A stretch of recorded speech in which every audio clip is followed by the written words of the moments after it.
Begitu mereka atau begitu Kanca Bacem selesai menjalani karantina, maksimal 5 hari setelah menjalani karantina tersebut bisa mendaftarkan emailnya di kantor bea cukai dimanapun dan tetap mendapatkan pembebasan $500. Seru-seruan karo bea cukai Purwokerto. Halo Kanca Bacem semuanya, ketemu lagi dengan saya Yosnia, masih di seru-seruan karo bea cukai Purwokerto. Seru banget di sini. Dan kali ini saya mau membahas sesuatu yang super seru, yaitu tentang update aturan registrasi IMEI.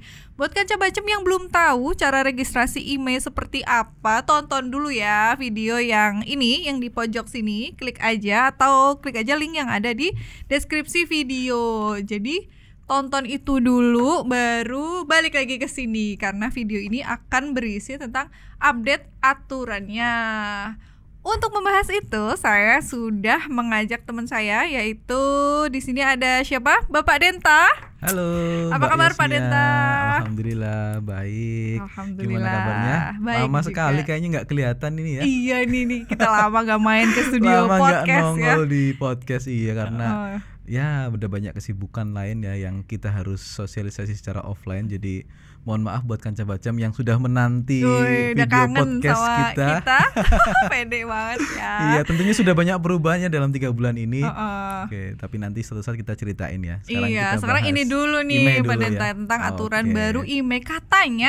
Katanya ada yang baru di aturan registrasi IMEI. Jadi ini harus kita share ke teman-teman, ke Kanca Bacem supaya kalau mau registrasi IMEI nggak salah nih ya. Betul, karena perubahan ini lumayan signifikan nih, terutama buat Kanca Bacem yang selama ini sudah pernah meregistrasi kan pasti sudah tahu ketentuannya ya. Iya. Dan ini ada sedikit perubahan ketentuan, jadi simak sampai habis ya. Iya, jadi apa nih Pak Denta yang baru di aturan registrasi IMEI? Baik, langsung ini ya, langsung kita aja. share aja. Oke, baik Kanca Bacem.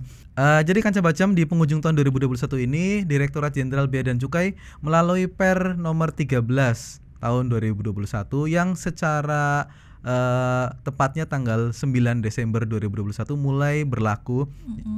Itu mengatur mengenai beberapa perubahan tentang registrasi IMEI. Jadi perubahan peraturan ini menggantikan peraturan sebelumnya, yaitu Per 05 dan Surat Edaran nomor 12 tahun 2020. Jadi yang pertama perubahannya adalah mengenai aturan tentang pemberian pembebasan atau diminimus terhadap penumpang yang harus menjalani karantina dan harus mendaftar di kantor bea cukai selain di bandara. Oh, jadi kan banyak ya Kanca Bacem yang dari luar negeri harus dikarantina dulu. Betul. Nih. Betul. Jadi peraturan ini mengakomodir dengan situasi dan kondisi yang ada sekarang ini. Jadi mungkin Kanca Bacem sudah paham ya. Jadi setiap penumpang yang dari luar negeri masuk Indonesia itu kan harus menjalani karantina terlebih dahulu. Baru setelah itu baru bisa meregistrasikan IMEI-nya gitu kan. Dan registrasi IMEI yang sebelumnya diatur adalah pemberian pembebasan $500 itu hanya berlaku di bandara. Betul. Jadi untuk Kanca Bacem yang ingin mendapatkan pembebasan itu dari Wisma Atlet setelah selesai karantina, mereka harus kembali ke bandara supaya dapat pembebasan. Itu aturan yang dulu. Sekarang ada yang baru ya. Betul sekali. Karena untuk mengakomodir dan mempermudah masyarakat dalam pelayanan registrasi IMEI. Jadi untuk Kanca Bacem yang dari luar negeri dan harus menjalani karantina di Wisma Atlet atau dimanapun itu, yang penting karena alasan kesehatan harus menjalani karantina. Begitu Kanca Bacem selesai menjalani karantina, maksimal 5 hari setelah menjalani karantina tersebut bisa mendaftarkan IMEI-nya di kantor bea cukai dimanapun dan tetap mendapatkan pembebasan $500. Tetap mendapatkan pembebasan sebesar $500 ya, dimanapun daftarnya ya. Betul. Dan pembebasan ini mengikuti mengenai peraturan barang penumpang. Gitu. Karena peraturan barang penumpang sekarang pembebasannya $500, jadi sekarang kita bahas saja $500 pembebasannya. Betul. Syaratnya. Nah, syaratnya seperti yang tadi sudah saya sampaikan. Jadi sekarang ini ada 2 ketentuan. Ketika penumpang yang dari luar negeri mendaftarkan IMEI-nya ke kantor bea cukai selain di bandara, ada 2 ketentuan. Yang pertama, kriteria pertama nih, kalau penumpang tersebut lupa atau mungkin sengaja tidak mendaftarkannya di bandara, itu tetap tidak mendapatkan pembebasan. Jadi kalau misalnya lupa betul, nggak dapat ya. Nggak dapat. Tapi kalau kriteria kedua ini misalnya dia harus menjalani karantina atau mungkin terpaksa harus dikarantina terlebih dahulu, itu ada pembebasan $500. Syaratnya adalah maksimal 5 hari setelah selesai menjalani karantina, itu silahkan menuju kantor bea cukai dimanapun. Misalnya mau langsung pulang ke Purwokerto, langsung menuju kantor bea cukai Purwokerto dengan membawa paspor, tiket atau boarding pass atau dokumen lain yang menunjukkan kapan sih datangnya ke Indonesia gitu loh. Itu dan surat keterangan selesai menjalani karantina. Surat keterangan selesai menjalani karantina. Betul. Ya. Ini Poinnya penting di situ. banget ya. Ya, kuncinya di situ karena di situ kita bisa tahu kapan dia selesai menjalani karantina. Oh gitu. Jadi syarat yang pertama harus membawa surat tadi. Betul. Dan yang kedua adalah maksimal 5 hari aja. Jadi nggak boleh berlarut-larut sampai 10 hari katakanlah, nggak boleh ya. Jadi nggak masalah juga kalau misalnya karantinanya tuh katakanlah 1 minggu, itu nggak masalah ya, berapapun lamanya karantina ya. Iya, jadi patokan 5 harinya adalah dari tanggal selesai menjalani karantina, bukan lamanya karantinanya. Jadi kalaupun di karantina sampai 2 minggu, misalnya dari luar negeri pulang sampai di Indonesia tanggal 1 Desember, kemudian dikarantina sampai tanggal 15 Desember. Itu bukan dari tanggal 1-nya patokan kita 5 hari, tapi dari tanggal selesai menjalani, yaitu dari tanggal 15. Jadi ketentuan mengenai pendaftaran IMEI yang dapat dilayani tetap 60 hari sejak tanggal kedatangan. Tapi yang membedakan adalah pemberian pembebasan atau tidaknya $500 yang sekarang ini. Betul. Jadi kalau mau dapat pembebasan ya silakan langsung ajukan pendaftaran di kantor bea cukai terdekat. Harus gercep 5 hari langsung nih demi pembebasan $500 nih. Iya, gitu ya. jadi kalau dulu itu berapapun nilai handphonenya itu pasti dikenakan pajak. Kalau sekarang itu tidak berlaku lagi selama dia memang karena harus menjalani karantina. Jadi kalaupun handphonenya harganya cuma $200, $300 itu tetap bisa gratis tanpa bayar pajak. Jadi daftar dulu aja Daftar ya. dulu aja. Oke, itu yang pertama tadi yang baru. Betul. Ada lagi nggak nih yang baru-baru? Yang perubahan yang kedua yaitu terkait perubahan data dari IMEI yang didaftarkan, yang sudah didaftarkan. Jadi berawal karena beberapa laporan atau beberapa keluhan dari masyarakat yang sudah mendaftarkan IMEI-nya tapi nggak aktif-aktif. Ternyata setelah diteliti nomor IMEI yang diinputkan oleh mereka itu salah ada kelirunya, ya? Betul. Mungkin yang tadinya 0 ditulis 8 atau mungkin yang angka 3 ditulis 8 gitu kan. Itu kan bisa saja terjadi atau mungkin typo ketambahan 01 gitu. Itu tadinya tidak diatur sehingga menyebabkan apa yang sudah didaftarkan itu tidak sesuai dengan perangkatnya. Jadinya perangkatnya itu nggak aktif-aktif karena nomor IMEI yang didaftarkan itu salah. Nah, sekarang diakomodir dengan adanya perubahan data terhadap nomor IMEI yang sudah terlanjur didaftarkan tapi keliru. Oh, jadi sekarang bisa diubah ya, diedit lagi bisa ya? Bisa. Gimana tuh caranya Mas Denta? Ya, jadi tetap ada syaratnya ya. Jadi perubahan data ini dapat dilakukan maksimal 30 hari sejak persetujuan pendaftaran IMEI dilakukan. Misalnya nih Mbak Yosnia sudah mendaftarkan IMEI-nya tanggal 10 nih misalnya. Jadi maksimal 30 hari sejak tanggal 10 itu kalau ada kekeliruan harus segera membuat surat ke kantor tempat Mbak Yosnia mendaftarkan IMEI-nya. Jadi kalau apa tuh? Ya, kalau Kanca Baca mendaftarkan IMEI-nya di kantor bea cukai Purwokerto, ya harus membuat surat permohonan perubahan data atas IMEI-nya. Perubahan data IMEI, betul. Jadi bentuk suratnya kita tidak tetapkan secara baku ya di ketentuan. Jadi silahkan Kanca Baca bisa membuat sendiri suratnya dengan gaya bahasa sendiri. Yang penting intinya adalah permohonan tersebut menyatakan permohonan perubahan data IMEI dengan memberikan keterangan di dalamnya ada nama, ada nomor identitas atau paspor yang digunakan pada saat mendaftar. Kemudian di situ ada jenis perangkatnya, handphonenya gitu kan, jenisnya apa, mereknya apa, tipenya seperti apa, warnanya seperti apa, kemudian IMEI yang didaftarkan pada saat awalnya itu yang salah yang mana, kemudian yang baru yang seharusnya seperti apa. Harus benar kali yang ini benar ya. Seperti apa, betul. Ya. Jadi itu semua data silahkan disampaikan dengan data pendukung yang semaksimal mungkin. Misalnya IMEI yang betul ternyata IMEI yang betul kan pasti yang di dalam software handphone ya.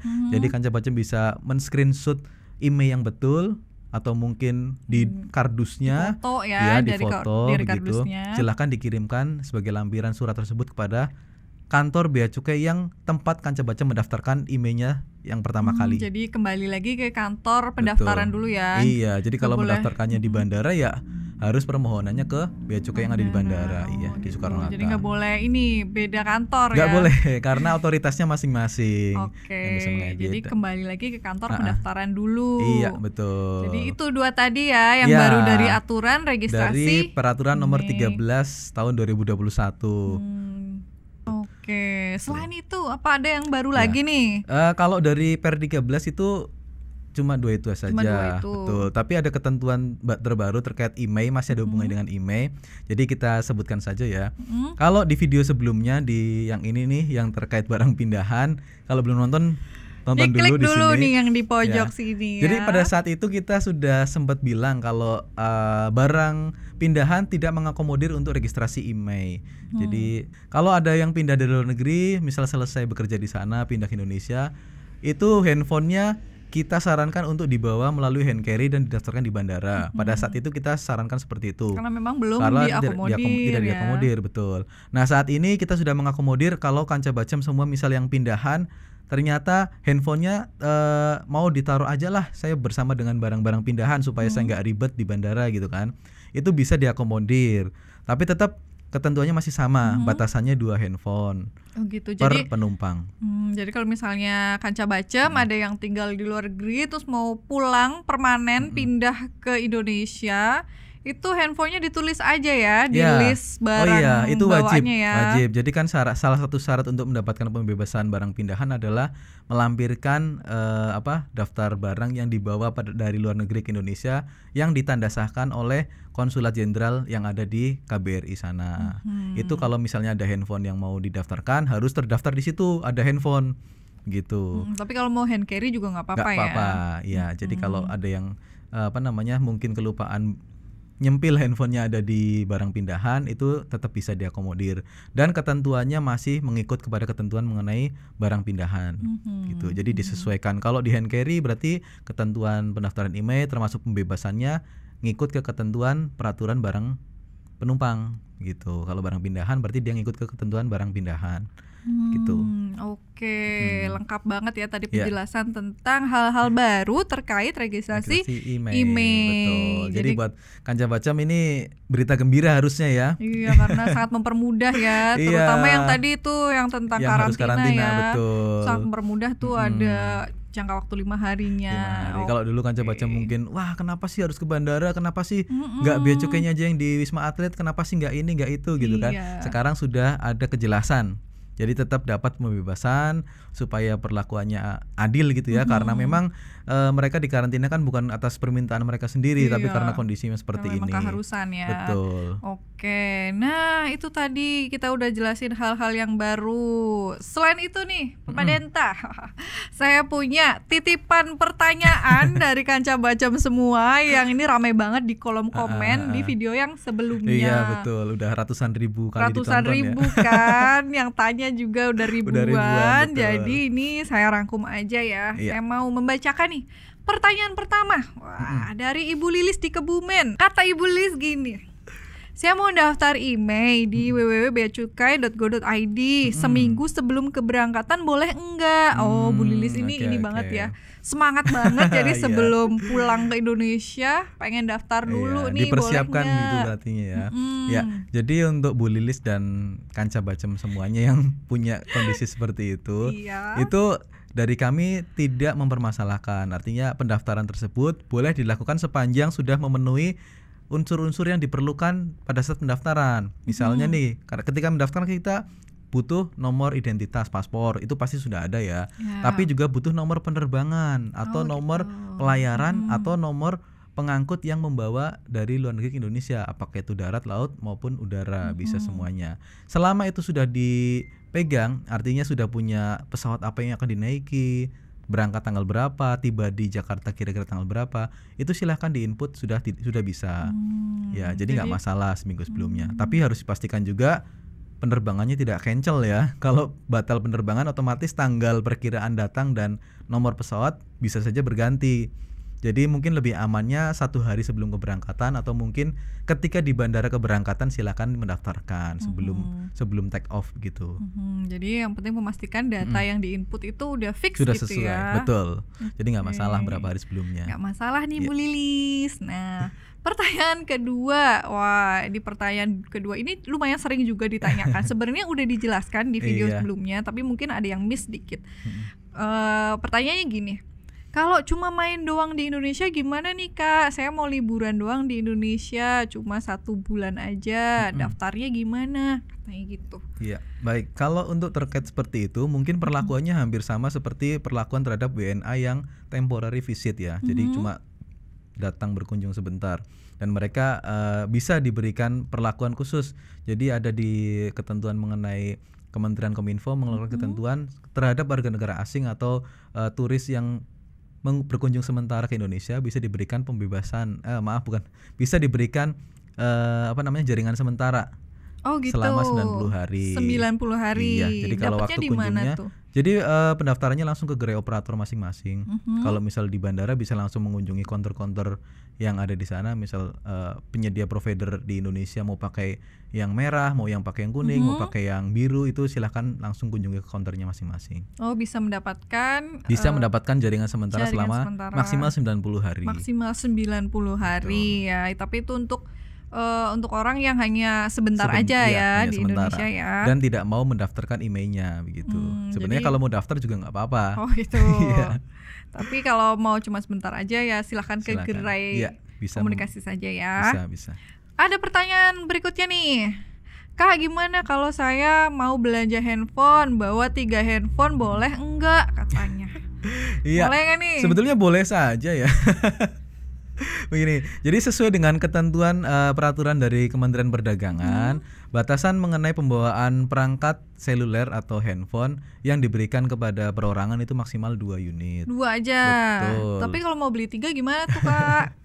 Lebih dari itu maka ketentuannya kembali lagi ke ketentuan mengenai Kementerian Perdagangan. Jadi kalau lebih dari itu harus ada dokumen larangan pembatasannya, lartasnya. Gitu. Jadi dan yang bisa didaftarkan juga maksimal cuma 2. Iya. Jadi 2 saja kan Bacem. Janganlah belanja banyak-banyak ya handphonenya di luar negeri ya. Beli aja di Indonesia. Belinya di Indonesia saja. Iya. Nih lagi nih pertanyaan yang lumayan sering banget ditanyakan sama teman-teman sama Kanca Bacem, yaitu kalau saya lupa belum mendaftarkan di bandara gimana nih Bang? Kalau lupa belum daftar di bandara gimana katanya? Daftar emailnya ya. Iya, seperti yang tadi sudah dijelaskan ya. Jadi di peraturan nomor 13 ini yang baru itu tidak merubah peraturan dasar yang lama. Artinya kalau misalnya lupa daftar di bandara tetap bisa mendaftarkannya di semua kantor di Indonesia. Maksimal 60 hari sejak tanggal kedatangan. Hanya saja ketika dia alasannya mungkin lupa karena tidak menjalani karantina mungkin ya, atau mungkin sudah selesai karantina tapi lebih dari 5 hari, maka dia tidak berhak mendapatkan pembebasan barang bawaan penumpang yang sebesar $500 tadi. Ya, tetap bisa tapi tidak dapat pembebasan. Jadi berapapun nilainya tetap harus dikenakan pajak. Jadi sebenarnya bisa mendaftar di seluruh kantor bea cukai ya. Oke, pertanyaan berikutnya. Saya dari luar negeri mau ke Surabaya, tapi pesawatnya transit dulu di Jakarta. Saya daftar emailnya di mana? Oh, jadi ibu ini dari luar negeri sebenarnya mau ke Surabaya, tapi pesawatnya landing pertama itu di Jakarta. Jakarta dulu baru Surabaya. Daftarnya nih di mana nih? Gitu. Iya. Jadi kalau untuk kasus seperti itu, selama dia misalnya dia transit dari luar negeri nih, yang menyebabkan dia harus keluar dari bandara internasional, artinya dia sudah keluar kawasan pabean, berarti sebaiknya dia selesaikan dulu kewajiban pabeannya di bandara. Jadi misalnya di Jakarta, kan kalau di Jakarta itu ada beberapa kasus transit dia harus keluar terminal internasional dulu ke domestik, baru nanti lanjut domestik dia ke terminal Surabaya gitu kan, ke bandara Surabaya. Itu penyelesaian kewajiban pabeannya adalah di bandara pada saat dia mendarat pertama dari luar negeri. Jadi diselesaikan pertama ya. Betul, jadi sebaiknya diselesaikan kewajiban pabeannya semuanya di Jakarta. gitu. Gitu. Tapi kalau misalnya dia transit di Jakarta tapi tidak sampai turun penumpang, tidak ganti pesawat dan dia tetap stay di pesawat, kemudian lanjut terbang ke Surabaya, itu nanti bisa penyelesaian kewajiban pabeannya di Surabaya. Surabaya aja ya. Bisa. Jadi tempat terakhir nggak apa-apa ya. Iya, tergantung itunya posisi penumpangnya, apakah dia harus meninggalkan terminal internasional dulu atau dia langsung di pesawat langsung lanjut begitu. Oh gitu. Sekarang Iya. kalau misalnya ini deh, kalau misalnya dia katakanlah dari Dubai transit di Singapura, Iya. lalu baru ke Indonesia, Mm-mm. itu gimana tuh berkas-berkasnya yang dipakai? Oke. Apakah ada perubahan nggak tuh? Iya. Jadi kalau untuk yang transitnya di luar negeri itu ya biasanya kan ada yang ganti pesawat gitu ya. Jadi data yang dipakai adalah data pesawat atau sarana pengangkut yang terakhir menuju ke Indonesia. Jadi misalnya dari Dubai ke Singapura, Singapura ke Indonesia. Jadi nanti data yang dimasukkan pada saat registrasi IMEI, pakailah yang dari Singapura ke Indonesia. Oh, jadi Ya. sarana pengangkut terakhir yang membawa dia ke Indonesia Ya, jadi yang menunjukkan tanggal kedatangan dia ke Indonesia. Kan bisa saja dari Dubai tanggal berapa, di Singapura agak lama gitu kan baru ke Indonesia. Kalau nyampeinnya yang dari Dubai ke Singapura itu kan nggak match. Ini orangnya dari Singapura lanjut ke Indonesia atau enggak? Oke. Ya, jadi data yang pokoknya- disampaikan adalah yang penting data sarana pengangkut yang menuju ke Indonesia. Ya. Oke, jelas banget tuh jawabannya. Oke. Lanjut, pertanyaan berikutnya. Oh, Bang, kalau 2 handphone ngitungnya gimana ya? Misalnya handphone pertama harganya 200, handphone kedua harganya 500. Nah, 500 USD maksudnya Iya, ya. iya. Gimana tuh ngitungnya Pak Denta? iya. Jadi pendaftaran IMEI-nya buat Kanca Bacem yang punya lebih dari satu perangkat ya. Daftarnya jangan 2 kali, daftarnya 1 kali ya. Satu kali Daftarnya aja 1 kali. ya. Jadi pada saat pendaftaran itu bisa memasukkan 2 device. Dan masing-masing device itu bisa memasukkan 2 IMEI maksimal. Jadi ketika Kanca Bacem punya 2 device, langsung daftarkan pada saat itu device pertama apa, tipenya, mereknya, spesifikasinya seperti apa, harganya berapa. Device kedua pun juga seperti itu. Nah, itu nanti akan otomatis terakumulasi nilainya. Dan pada saat dibawa ke bea cukai, nanti nilai tersebut yang akan akumulasi tersebut yang akan dipotong $500, baru kalau misalnya ada kelebihan itu yang dikenakan pajaknya. Oh, jadi misalnya 200 dan 500 itu Kan dijumlah 700 dulu ya, ya. dijumlah dulu. Baru nanti dikurangi 500, baru sisanya yang dikenakan pajak. Bukan Gitu. masing-masing handphone 500 Bukan, ya. Jadi itu per penumpang. Per penumpang total ya. Karena banyak yang suka salah paham ya. Jadi daftar pertama masukin handphone 1, nanti mau coba daftar lagi, ternyata sudah nggak bisa karena identitasnya sudah dipakai untuk mendaftar di perangkat pertama. Itu banyak yang kebingungan.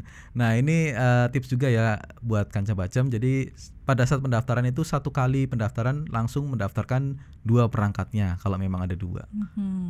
Oke, lanjut. Pertanyaan berikutnya.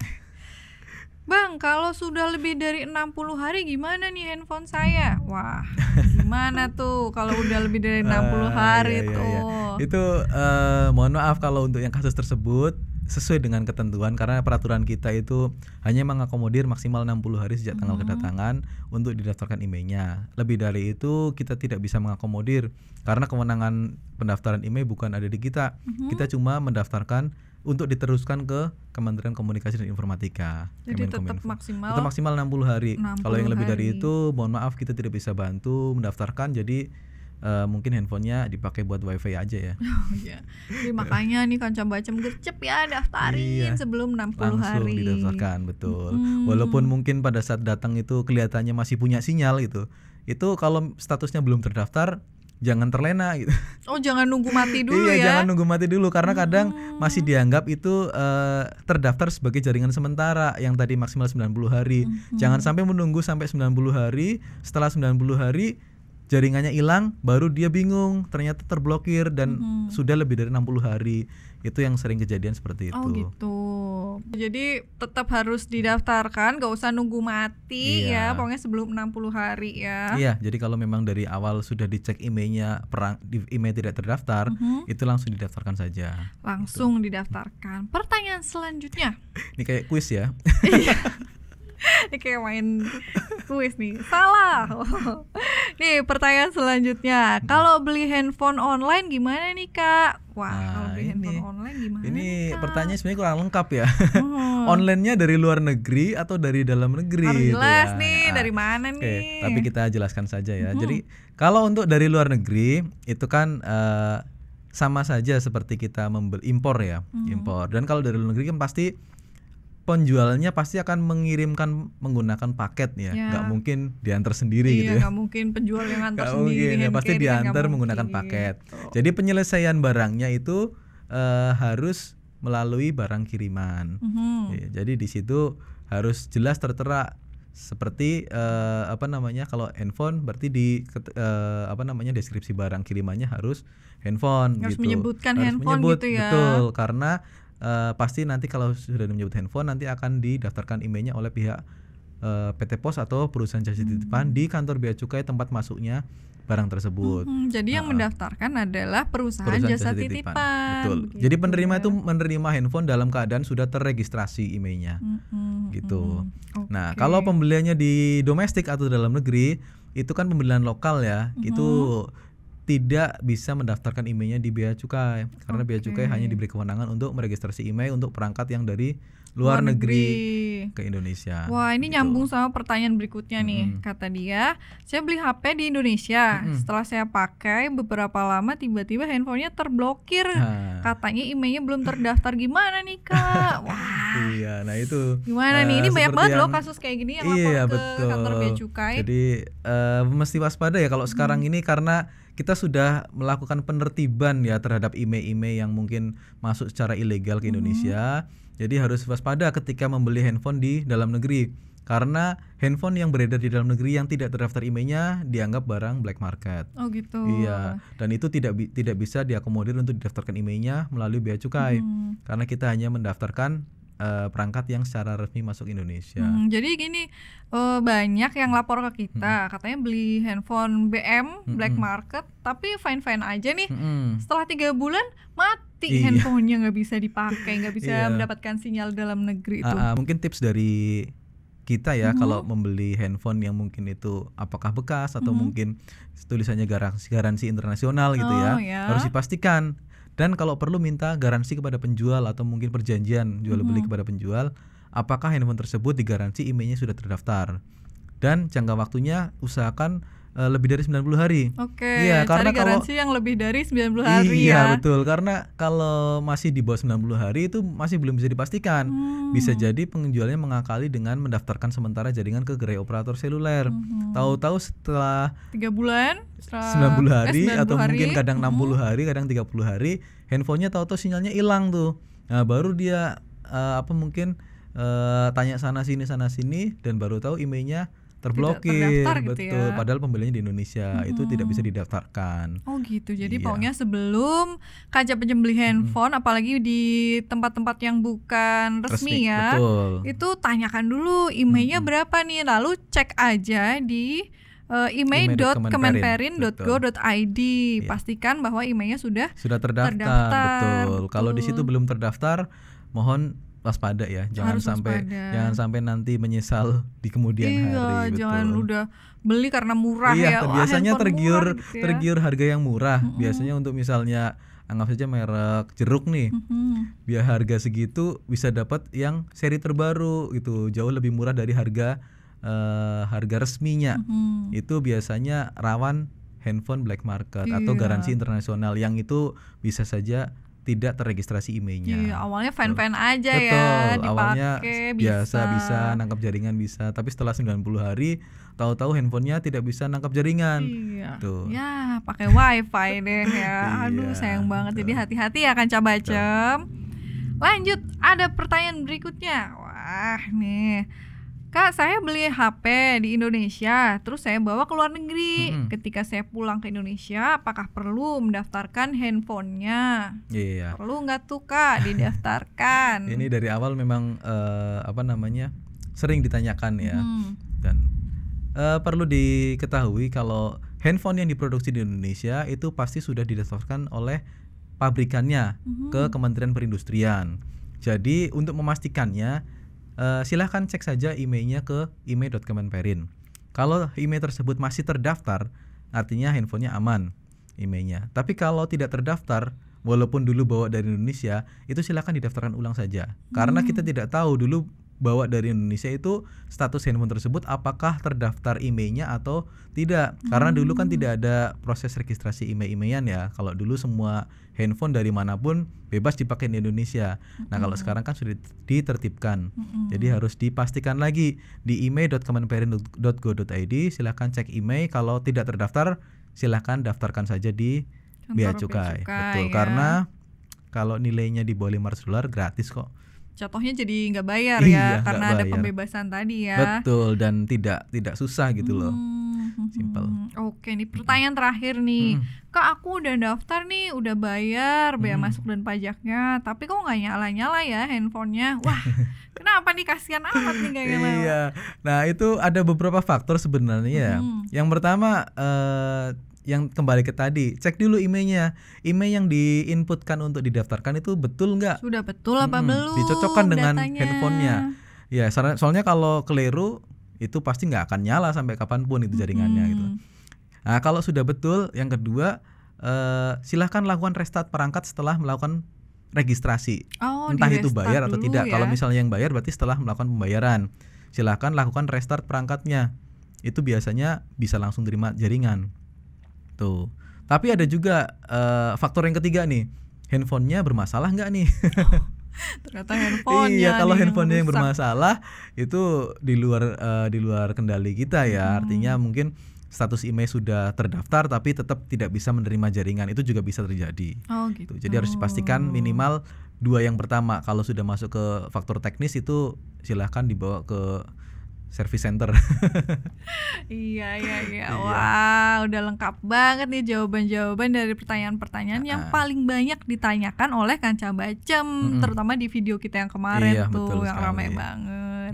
Nah, bagi Kanca Bacem yang masih punya pertanyaan, masih ada unek-unek atau masih bingung nih apa nih tentang sesuatu hal yang terkait registrasi email, tulis saja di kolom komentar, nanti akan ada petugas Bea Cukai yang siap menjawab pertanyaan Kanca Bacem semua. Iya, gitu. betul Dan sekali. insya Allah akan kita bahas lagi di Sroto-Sroto selanjutnya ya Pak Denta. Tapi jangan lupa sebelum nanya supaya nggak bingung, tonton video Sroto tentang email kita yang sebelumnya.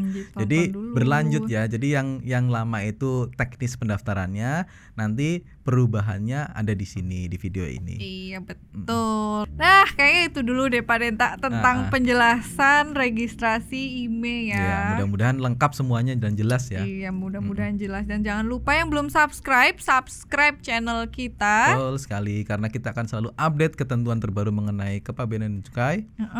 Jadi supaya pokoknya tidak ketinggalan. Pantengin terus video-video kita ya Pak ya Denta ya. Oke, itu dulu Kanca Bacem, dan sampai jumpa di episode selanjutnya masih di Sroto seru-seruan karo Bea Cukai Purwokerto.